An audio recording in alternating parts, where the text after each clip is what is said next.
Hello everyone, welcome to session 1 of what will probably be 5 sessions of this fox painting. And in this first session, we're going to go over some basics, and I'm going to really put in a lot of detail about how I'm painting. As the tutorial unfolds, it will probably be less detailed, but I really want to explain as much as I possibly can to make this as accessible to as many people as I can. And just a few rules of housekeeping, or not rules, but words of housekeeping. 1, you may sell your original. I just ask that you don't make prints or anything for sale. If you want to make prints or cards for charity, that's fine. Please make sure that you give credit to the wonderful Andrew Whiten for sharing this muse, this fox photograph that he took with us. And remember, you can use the gear icon in the bottom right corner to speed me up or slow me down. Of course, you can always pause. At the end of the video, I will embed a link to session number 2 when I have it edited. I hope you will post your paintings on my Facebook group, and I will put a link to that here. Also remember, all my supplies and links to them can be found at rachelstudio.com/supply list. And remember, I have over 200 tutorials now available, so you can use the collections tab. You can use my Patreon index, which is a visual index I keep on my own art website. So that will take you off of Patreon to my visual index, where the visual index will then put links to the tutorials, taking you back to Patreon, where you can find the videos and all the files that go with the tutorial. If you are one of the few who are on my rachelstudio.com tutorials, first of all, I do recommend you choose to be on Patreon instead. I'm a lot more active on Patreon, and I keep everything up a lot more on Patreon. But if you are one of the few that are not on my Patreon, but you're just on my website tutorials, which is pretty much the same content, just not as many posts, you can go to rachelstudio.com/tutorial index for your visual index, which probably needs to be updated. Like I said, I keep Patreon a lot more updated and a lot more posts on Patreon. The way that I recommend that you treat this tutorial is not like a paint by number type of experience where you do exactly what I do. What I would suggest is that you watch, say, 10 minutes of my tutorial and then try to replicate it on your own paper. The style that I do is intuitive. It's wet and wet. It's loose. Your painting is not going to look at all probably like my painting. If I painted this again, it would look completely different. So don't be too hard on yourself. A lot of the techniques, especially the wet and wet ones, take practice. I do recommend that you practice a lot on just scraps of paper. I recommend that you try this at least 2 times if you've been painting any less than 4 years. Lots going on in this painting, lots to practice. You're going to learn a ton though, and even if you don't paint this fox, you're going to learn so much just about how to paint watercolor in general. So without further ado, let's go ahead and get started. All right, I'm starting this painting by, I think I'm going to use my block. I just want to use up this paper really. So that's why I'm using my watercolor block, but that means that I need to first scribble on the back of my line drawing with, I'm using a soft pencil. This particular one is a Portfolio Aqua Sketch 2B, and I'm just scribbling wherever I'm going to need to transfer the line.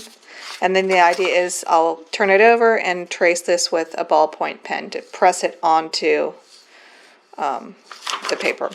So that's what I'm doing. And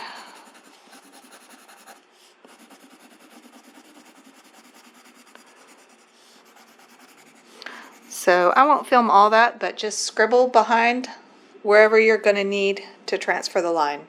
Here's what it looks like once I have all the pencil on the back. So now I'll flip it over and I will put it on my paper. And then I'll just use a ballpoint pen to transfer it. The best idea is to tape it down so it doesn't move too much. I'll just tape it down with just random whatever tape I have. This is old. That micro pour tape I used to like to use. I don't use it anymore to tape. And let's just do a little test. Yep, and that's going to do it.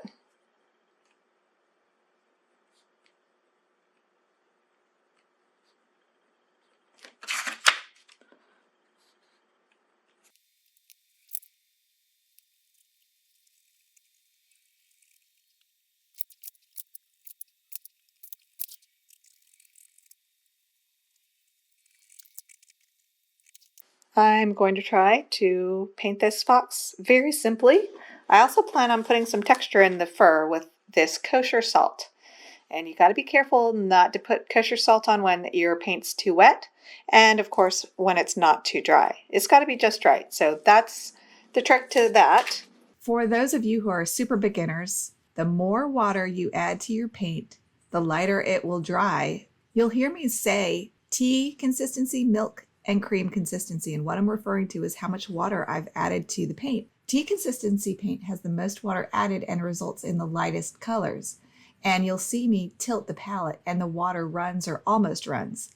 And then milk consistency has less water added, but it's still pretty watery. So when you tilt your palette up, it doesn't happen perfectly every time, but for the most part, it will bead and maybe drip a little bit.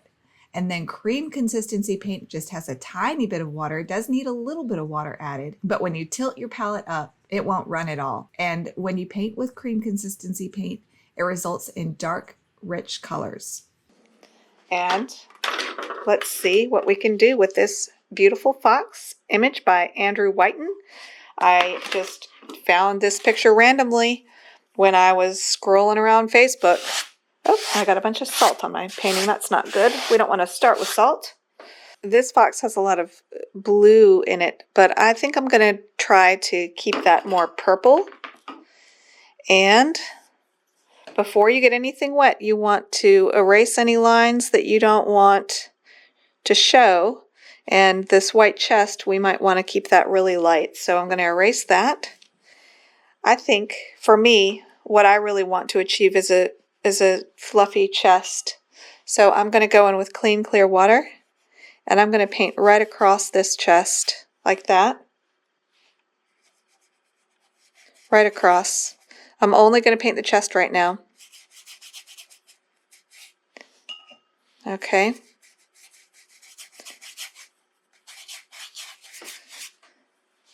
And then I'm going to get some delicate purple by mixing cobalt blue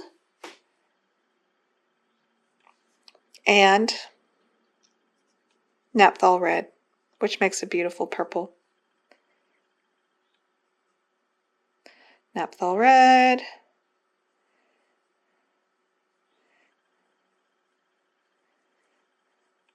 And cobalt blue. So pretty. I love that color. And I'm going to put it in the shadow.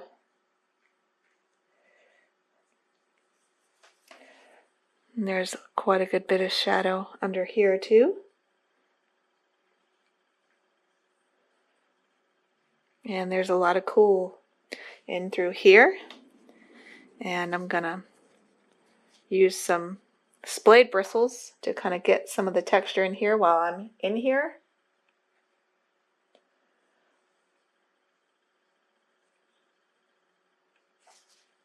All right, and then add a little bit of water, blot, to get a more delicate texture, because he's going to have a lot of purple in through here.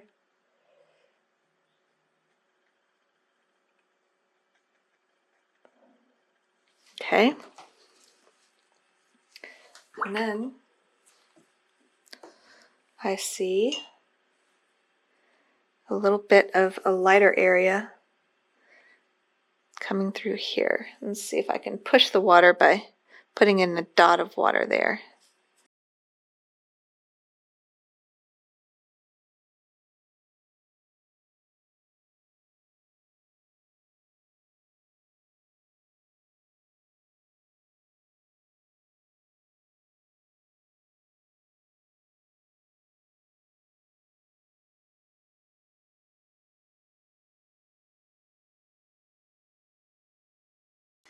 And then I'm going to get some orange mixed up with some yellow.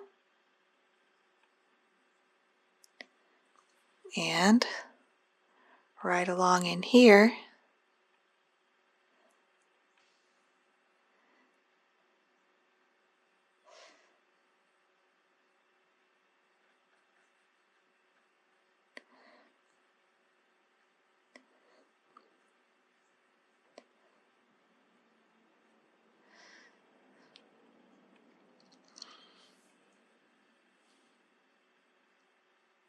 I'm just putting in my first layer.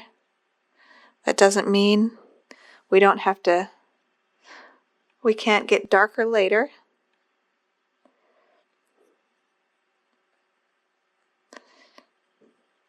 But I'm just putting in my boldest colors right now. And where I want soft areas, which I want all this to stay soft, so I'm going to break that up with clean, clear water for now. And then over here, I want there to be a dark coming up against his chest, I think. So I think I'm going to get French Ultramarine. And I'm going to paint negatively up into his chest. While this is wet is so important. This is really pretty advanced. So if you don't get it right the first time, don't get too upset, please. Be patient with yourself. But you want pretty wet paint, but also thick. All right. And then I'm going to blot my heel.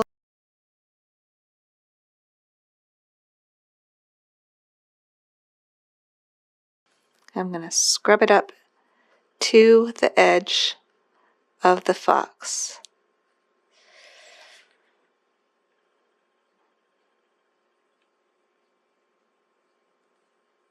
I'm going to leave a little edge there, and then I'm going to rinse out my brush a lot.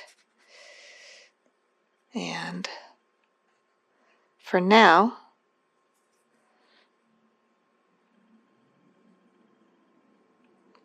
I'm going to paint along. I'm going to pull this out.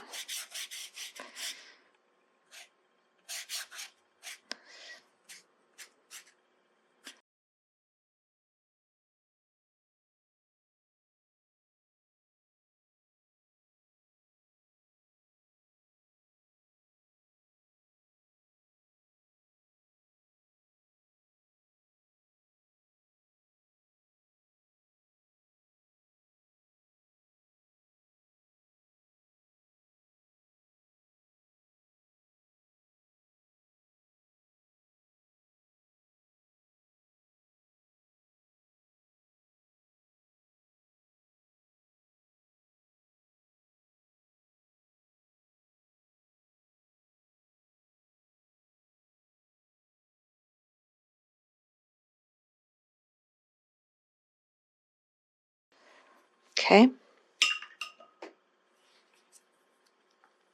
Then this is really lit, so I'm going to try to dot in some clean, clear water along here to push.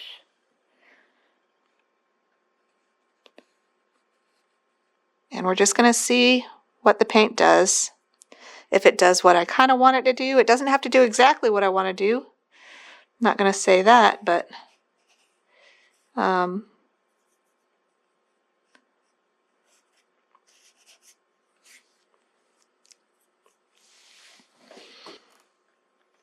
I'm going to let this dry some, and then I'll put some salt in there too. I'm hoping this will stay kind of where I put it.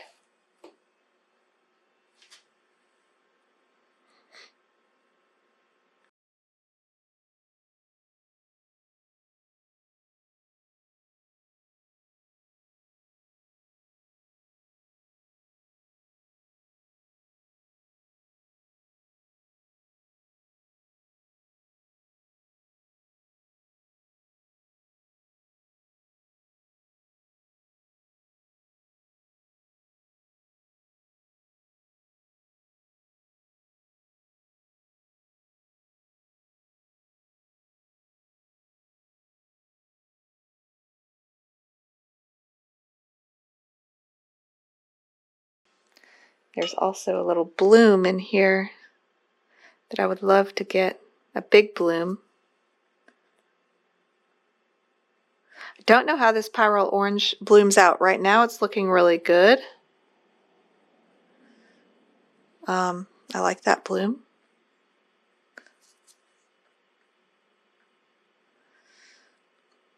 So that's kind of doing what I want it to do.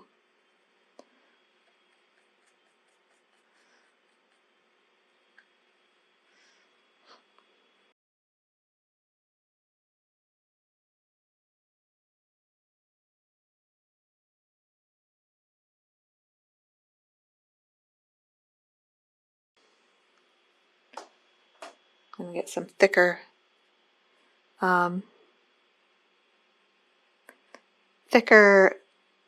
pyrrole. He's got a pretty dark area down in here, and then I'm going to get some pretty thick pyrrole with a little bit of brown cream consistency, and put it in while this is all dark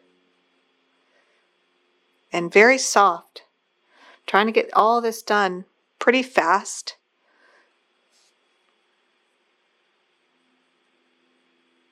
While I have wet paper, which is key.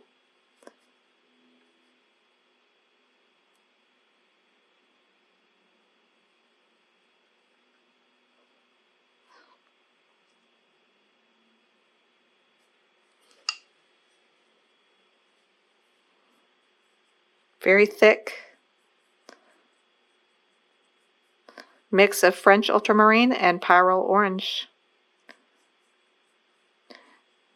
Gone are the days for me of burnt sienna. For now, I've been playing a lot with this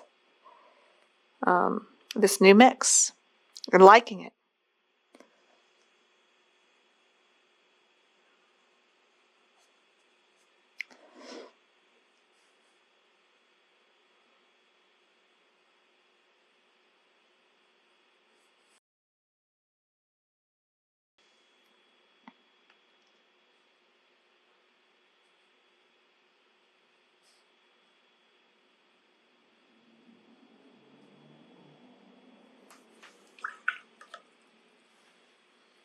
Okay, now is probably a good time to drop in some salt when this is kind of half dry. Definitely want salt effects through the lighter area, but also maybe in the background if it might be too dry. I might have waited too long. We'll see what happens. I'm going to let this dry and we're going to see what it looks like. Okay, while this is buckling, I'm going to go ahead and drop a little bit more water and just see if I can get it to cauliflower a little bit more along this edge where I want the fluffy fur.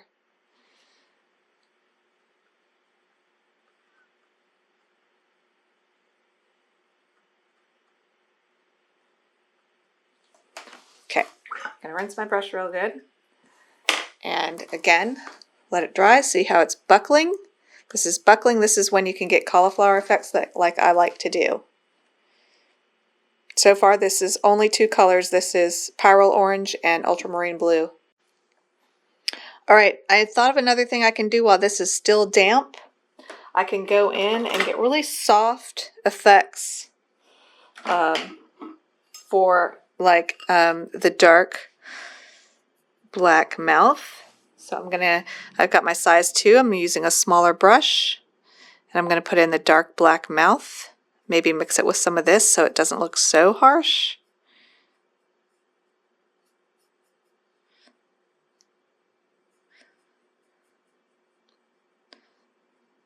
Make it lean more blue, I think. So that's pretty cream consistency on my brush. And I can do a little test to see if it's going to stay where I want it to. It looks like it is. And so I'm painting on just damp paper.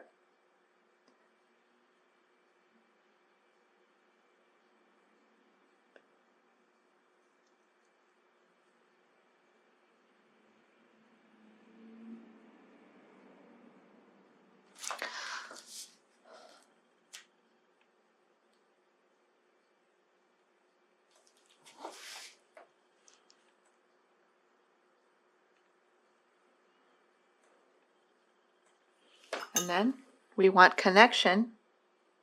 So I'm going to connect that up through here, through the nose.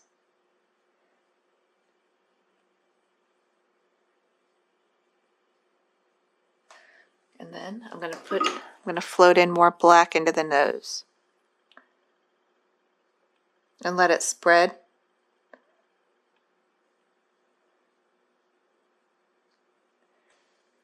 And then I'm going to get some more blue leaning and a little bit more watery. And I'm going to blot my brush so it kind of stays where I put it, hopefully. And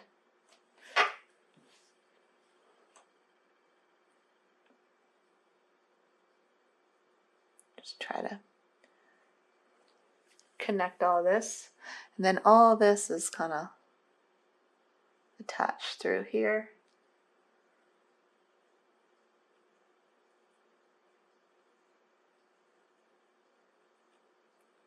With dry brush.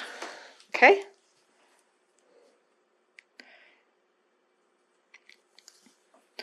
All right, I really am going to let it dry because I don't want to drag my hand through this wet paint.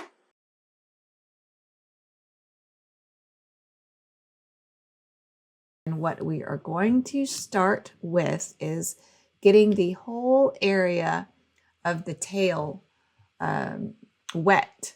And we're not going to just get the tail wet, we're going to get the whole area wet. Now you can leave little flicks of dry paper,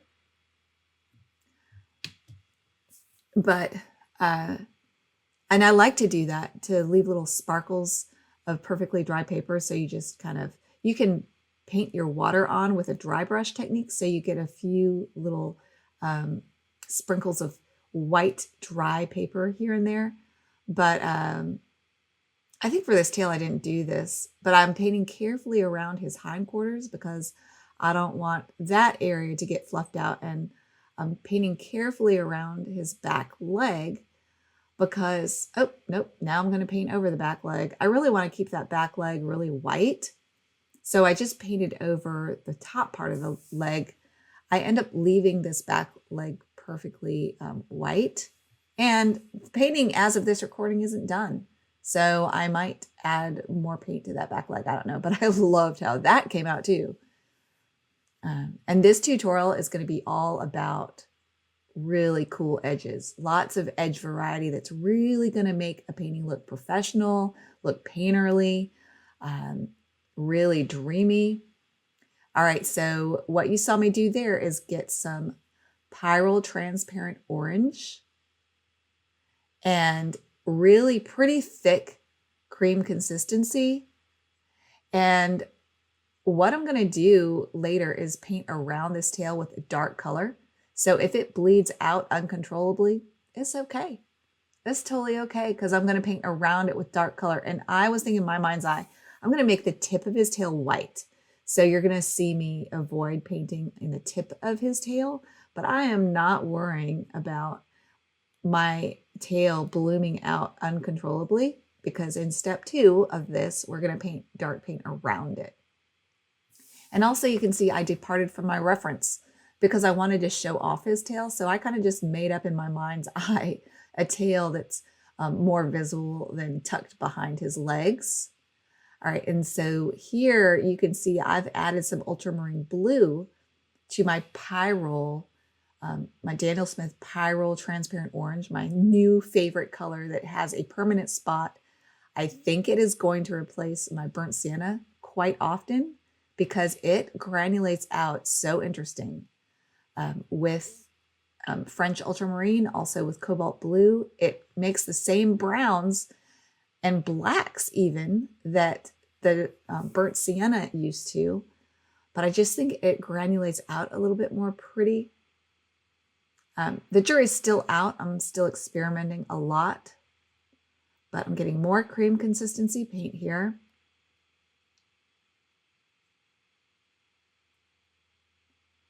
All right, so now I'm painting pretty darn thick paint around the tail and around the tip of the tail. I know it went fast, but I did not go dab, dab, dab. I ran the brush around the shape of the tail. So if you dab onto a wet paper, the paint will explode in all directions like a firework out the end of your brush. And if you want a smooth, um, obvious shape like the tip of the tail is, you've got to run the brush along the side of the tail. You can't dab, dab, dab around the tail.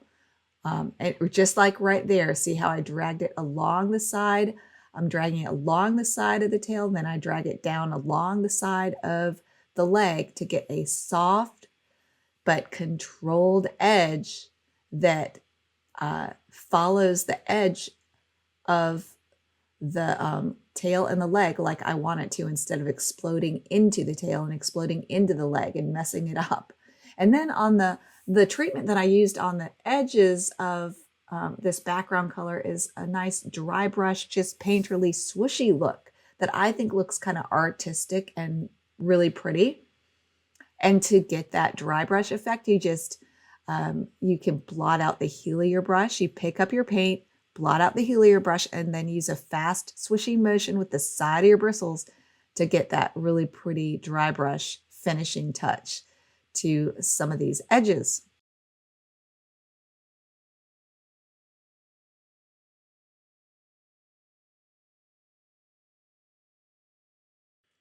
All right, I'm just putting a little bit of water along the edge of my fox to get an irregular edge. I don't want any hard edges. At least I want some softness and some hardness. So I'm putting a few dots along the edge, and here I'm getting some of the hind quarters wet. And getting some of his barrel pre-wet. I'm letting my bristles splay a little bit so I get a few flickers of clean, dry sparkles of white paper. Then I just picked up a little bit of tea consistency, brown orange leaning mix. I'm using the side of my bristles. And when I danced the water in, when it was clean and clear, it left little sparkles of white paper. And now you can see why, because it's allowing me to drop paint into some of these puddles, and it's leaving a lot of texture where the paper is dry. And I'm using very muted tea consistency paint. Now I'm getting some brown paint, a more ultramarine blue leaning. So the more blue or black it looks, it means I've added more ultramarine to my mix. This is about tea consistency that I'm using to find the edge of the barrel of his stomach area. And if you look at the picture, this leg back here is a lot cooler. And I do want this leg to recede. It's one of the farthest back legs. So how do you make something look like it's farther away and receding? You make it cooler, lighter, and grayer. So I was being careful to make sure this was gray. You can see the orange and the blues separating from each other, really pretty. Now I'm going to try to put some of that kosher salt on my paper, but it's not going to work because my paper is too dry. So for me, kosher salt just didn't end up working for my painting. Now my paper is in buckling stage, especially in the background color around his tail. So I'm going to splat, and you can see right away that's actually working.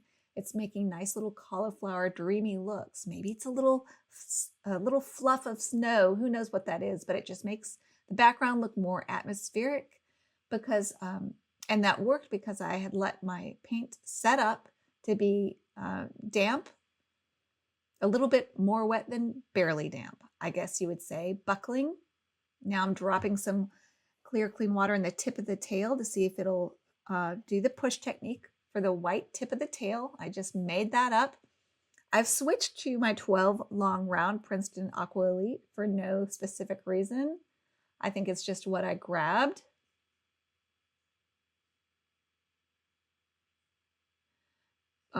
While the tail is damp, I'm dropping in a little bit of water here along the edge of the tail to see if I can just get some interesting edge effects.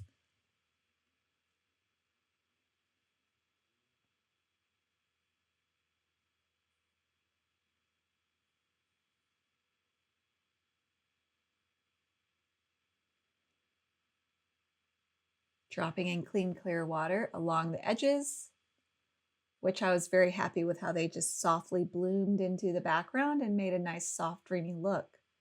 And you want soft edges, especially in the back end of the animal that is moving, that is furthest away from the viewer. Hard edges come forward and they attract attention. And the most hard edges are going to be in the face area because that's the most area of interest. All right. Thank you so much for joining me on session 1. And in session 2, we will continue to work on this. So I will see you then. Now go watercolor your world.